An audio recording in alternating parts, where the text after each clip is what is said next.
I'm Brad Wolf, and welcome to Dire Den. This is part 4 of the How to Build a Better Sandbox series. If you've been following along so far, we are part way through combining Dragons of Icespire Peak, Sunless Citadel, and the Forge of Fury adventures with the new Pandelver and Below Shattered Obelisk adventure. So far, I've completed 2 of the 4 factions, and we'll take a look at the other 2 factions today and continue my campaign prep steps for this big sandbox campaign. The next one we're going to do, this is Below the Outcast. He's a druid, and he's the villain from the Sunless Citadel dungeon. Essentially, what Below is doing in the Sunless Citadel adventure is using the Gothias tree, which is this tree that's been infected with the heart of a vampire lord. And then that tree allows him to do a couple of things. One, it can grapple people and hold them inside the tree for a period of time. And when they finally come out, they've been corrupted with evil and their skin is covered with bark. And now they're a servant of the tree. The other thing the tree allows Below to do is make blights, which are plant monsters. Twig blights, needle blights, and vine blights. So all of those are on here. Now in the adventure, Below has a giant frog as kind of a beast companion. Then there is Sir Bradford and Sharwin, who are 2 adventurers that got sucked into the tree, and now they serve the tree and Below. And then one of the other leaders in the Sunless Citadel adventure is Balsag, which is a terrible name. So we're just going to replace that. So let's go ahead up here to our fantasy name generator. And we're going to let's go dwarf names instead. And instead of a bugbear, we're going to make Balsag a dwarf. But we're going to give him a different name. Let's see. I like Heron. No, let's get a female name. I like Caselda. That's kind of cool. That's different. Let's go with Caselda. So now Balsag becomes Caselda. And we need to change the font to make that match. So we'll say she was a dwarf priest before she became one of these tree spawns. So these 3 leaders represent former adventurers who were defeated by Below, and now they are tree spawn. Now in the Sunless Citadel adventure, Below the Outcast Druid also had a tribe of goblinoids that served him. But we have so many goblins in the other adventures, I want to replace the goblins with something else. So what we're going to do is we're going to use bullywugs. I figure that makes sense since the original adventure, Below has this giant frog companion. So let's just go full on into the frog theme. So we'll have bullywugs, but there's only one type of bullywug in the monster manual. So we're going to use the bullywug and the thug. So we'll take the thug stat block. We're going to add the bullywug's abilities to talk to frogs and jump really far. And we're going to add that onto the thug stat block. So this will give us basically a bullywug brute by using the thug stat block and adding some of the racial abilities of the bullywug. We'll need kind of a sneaky ranged fighter. So we'll do the same thing with the bullywug and the scout.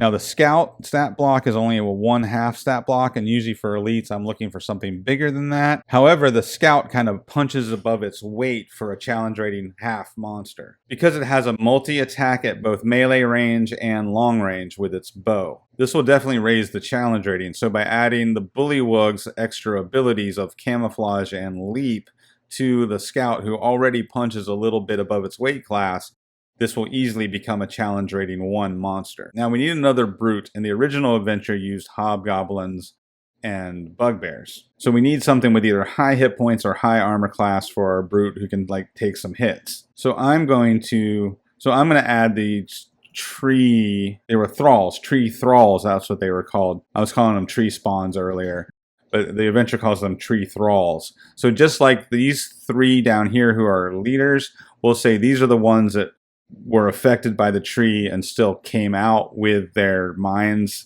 sort of intact, so the spellcasters can still cast their spells, and the knight Sir Brayford will still have his magic sword. But the regular tree thralls will just be average citizens who've been affected by the tree. We'll essentially use a zombie stat block, but when something becomes a tree thrall, it gets permanent bark skin.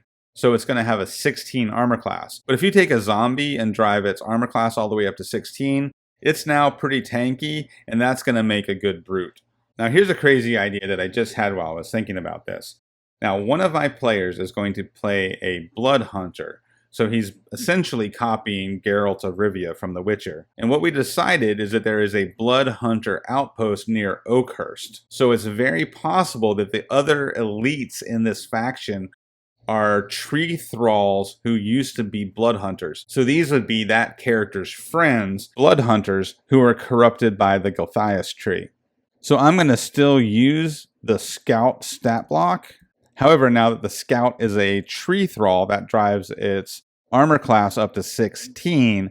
And then I'll also take some blood hunter abilities and give to these elite. I think that's going to make some pretty fun bad guys for me to play as the dungeon master. So that completes our third faction and brings us to the last one, which is our Mind Flayer faction and the Psychic Goblins. I don't need to have this faction completely planned out. All I really need to know is that there's Psychic Goblins about. And the book gives me two different goblins with psychic powers, the Goblin Psi Brawler and the Goblin Psi Commander. Those easily slide into a Brute and an Elite slot. But because I like variety, I'm going to make some extra psychic goblins, so I'm going to take the regular Goblin stat block and give them Mind Sliver and Magic Stone. And this is a great way to create a new monster with very little work. I'm simply using the mechanics of those two cantrips to illustrate that this goblin has both telepathic and telekinetic abilities. It can zap you with its brain, or it can pick up a rock with its mind and sling it at you. And that's how I'll describe it at the table. I'm not going to tell the players the goblin casts Mind Sliver on you, or the goblin casts Magic Stone on you, because that takes away the mystery. I'm not going to tell them what the cantrips are that they're using. I'm just using those mechanics, and I'll describe it in a more sci-fi way at the table. Likewise, I'll take a goblin boss and give them Bigby's Hand to make them the controller, and then another goblin boss and give them Shadow Blade and Zephyr Strike to make them a good skirmisher. Essentially, those two spells make you a Jedi, right?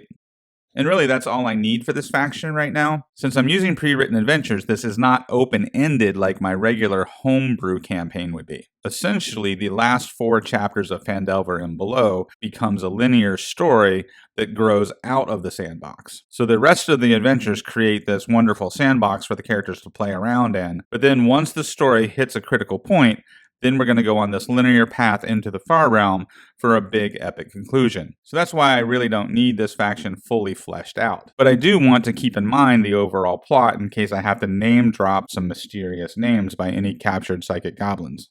So there's Ilvash the Godlet. This is basically a young god that the Mind Flayers are trying to bring into the material realm. And those Mind Flayers consist of Chisinix, Hashutu, and Volsh. So for my 2 players that like mysteries, dropping these names might create some interesting clues. So that completes our 4 feuding factions. Now let's take a look at the next step in the campaign prep process. 6 eccentric NPCs. So what I've done here is pick out 6 eccentric NPCs from 2 of the adventures. The purpose of these NPCs is that they are not static. They don't just sit in one location, and that allows you to inject these NPCs pretty much wherever you need them to be. So the players can run into these NPCs whenever you need to change up the momentum of the game. So now I'll show you the NPCs I picked.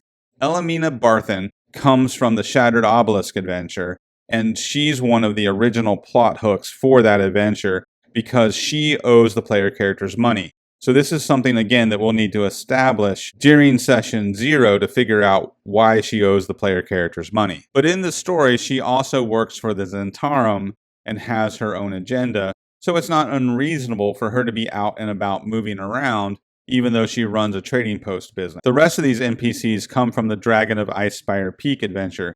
And one of the reasons I picked Dragons of Icespire Peak is because it is already kind of a sandbox adventure. And that makes it easier to sprinkle the Dragons of Icespire Peak chapters into this sandbox and use it as kind of connective tissue between the others. So we have Drazelin and Norbus, who are 2 dwarf prospectors who are looking for gold in the mountain. So again, these are NPCs that can be out and about as they are searching for a new place to start mining for precious metals. And the other thing I'm going to do with these 2 dwarves is say that they are experts with gemstones. So they will be an NPC where the players will be able to sell their gemstones and or get them appraised. Now the next NPC on the list is Falcon the Hunter, and he runs a hunting lodge to cater to nobles from Neverwinter. And this hunting lodge sits right in the middle of the southern half of my campaign map. And I happened to run across a video by a YouTuber who calls himself Dunk. I'm assuming it's short for Duncan. And he pointed out something really cool that I didn't catch. And that's Falcon's Hunting Lodge that you see here in the Pandelver adventure is a compound made up of these buildings surrounded by a fortified wall. And it's essentially the exact same floor plan as this building. This is the Suckaskin Homestead from the old B10 adventure, Night's Dark Tower, which is one of the classic adventures, and it's one of my favorite adventures. I'm surprised I didn't catch this, but I was really glad when he pointed that out, because this is a cool connection, and he had a great suggestion of using the Siege of Suckassin chapter from Night's Dark Tower in the middle of a Pandelver campaign, which is a really cool idea, because in the chapter of that adventure, the players have to bunker down in the homestead and fend off wave after wave of invading goblins. It's a really great encounter scenario, and to be able to put that into my campaign is going to be extra fun. So I want to make sure my players meet Falcon the Hunter to give me the best chance possible of putting them in that situation to be able to run that Night's Dark Tower encounter. So props to Dunk, and go check out his channel. I'll put a link to his video below. Now, next on the list is the Whiskered Gang, and they are a group of were-rats, but I want to try to introduce them earlier in the adventure before the players have to just discover them and fight them. So I'm going to introduce them as a group of rival adventurers with a pet rat for their mascot, hence the name Whiskered Gang. That gives them a reason to be called the Whiskered Gang without revealing to everybody that they're a bunch of were-rats. But I always like adding rival adventuring parties. So this Whiskered Gang is going to be moving about doing things, and the players will have a chance to run into them before they end up finding the adventure hook that's going to lead them to fight the Whiskered Gang. So I'll probably set it up by these guys being jerks that the players will love to hate.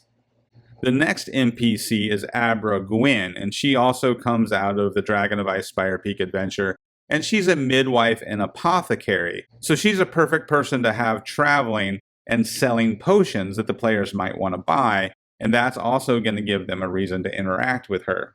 This is a perfect way to get them to do a plot hook by saying, if you do this, I'll give you some potions. Last on the list is Petunia the Cow. And I just think this is hilarious. And she's just a wandering cow that if you treat her nice, she's going to start to follow you. So the players could end up having a cow just following them around, which I think would be a great comic relief in an adventure where we're building up to some Eldritch Horror elements that are going to be kind of dark. So if you haven't seen my other videos, the reason I do this list of eccentric NPCs is because it allows you to throw them in at a moment's notice. Since you already have them prepared and you have this list in your notes, you can say, oh, look, there's a cow behind you for some reason, or there's a woman selling potions at that stand across the street. Now, next on the list is 8 magical oddities. And these I lifted directly off of the samples that I gave in my original video. Of course, I did spell thunder correctly this time and vicious correctly this time.